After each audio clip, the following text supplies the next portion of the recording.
Thinking of selling your home but drowning in the stuff that you've accumulated over the years? Well, you're not alone, right? A lot of sellers I work with have their basements full of boxes and closets bursting at the seams.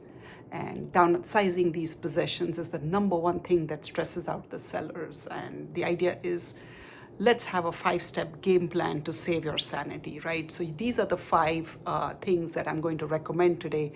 That is sort of a game plan that makes this whole sale process and downsizing process stress-free and get your home to become market ready, without losing your sanity. So let's get real here. We're not just getting rid of stuff. It is really emotional. We get that, right? It's think of it as editing your home story. What pieces reflect your next chapter. So we have to keep those and hold on to those and get rid of the others that do not, they have a lot of memories associated with them. Yes, they were your children's growth charts that you marked along the door frame of a doorway. Maybe that home theater and surround sound system that you picked the technology and the latest and the best at that time, and you picked every piece and set up your home theater with a lot of care. But these served their purpose. You have wonderful memories. You might even have pictures and videos.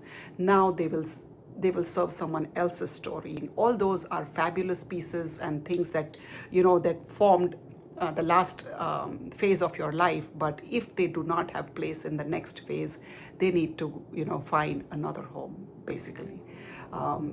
Just a little tip here: if there are some pieces that you absolutely want that are attached to the walls, maybe you want to exclude them from the sale, so talk to your realtor about that, right? But the idea is, here's the bottom line.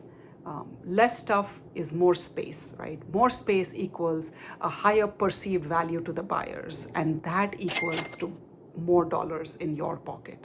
So always think of it as you're selling your walls, your windows, your square footage, your flooring, and your location.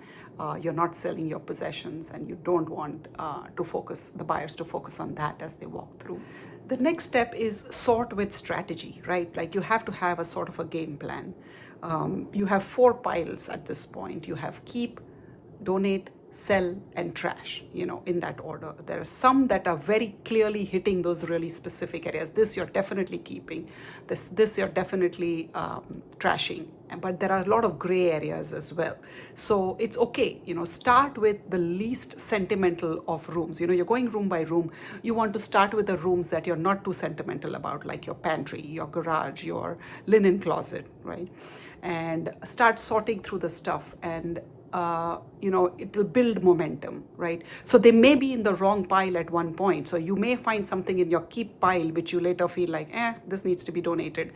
Or there is something in the donate pile that you're like, nah, this just needs to be trashed. Nobody wants this. Right. Speaking of nobody wants this, one of the things that I hear consistently from my sellers is the kids don't want it. So unfortunately, styles have changed. Their homes are much smaller than your homes have been. So the kids don't want some of the stuff that you feel like you've gathered and cherished and purchased over the years, which is okay. They have a different life. Their journey is a little different.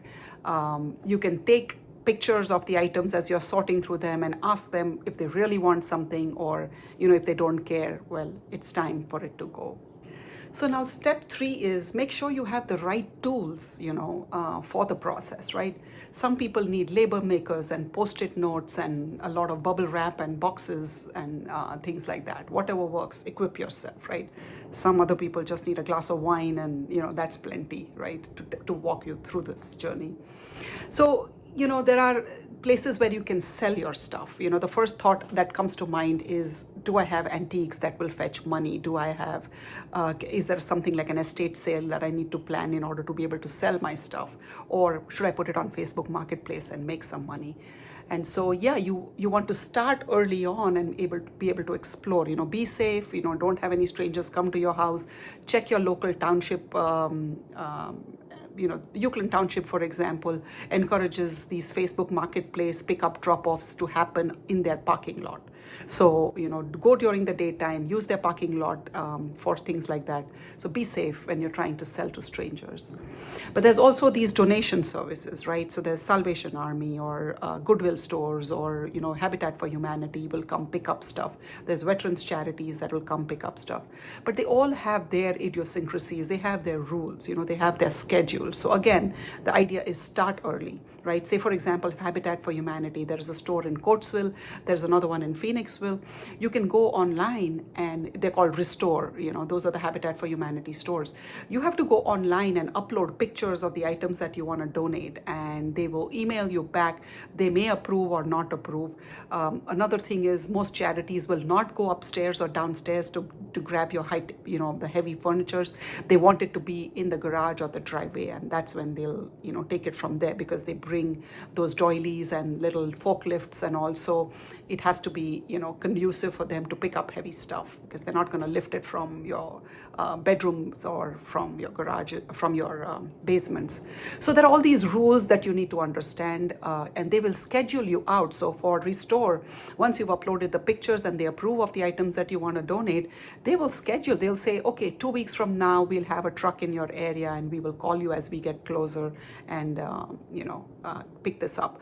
So if you're thinking, oh, I'll call today and they'll come tomorrow for a pickup, that may or may not happen. So understand those. In terms of trying to maybe even make a little bit of money, if you're into reuse, recycle, repurpose, right? I'm a big fan of that. I have a couple of videos with some local resources. There is a consignment store. So if you have some nice, gently used clothing or shoes or handbags or even books or jewelry, they will consign it for you and give you a percentage of the sale, and then, donate the rest if that's what you choose. Or there's a store called Dishfunctional. Check out this video. Arthur is really funny. He is a fantastic guy. This is a store in Fraser. He has a lot of kitchenware, he has books, he has some pieces of furniture, he has some jewelry, if you're a first-time buyer, what I want to encourage with Dysfunction is for people to go and buy.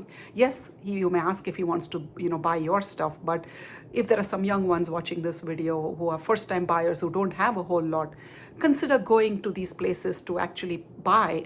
They have a lot of crockery and, some unique items which you can, which you won't find on Amazon or any of those online stores.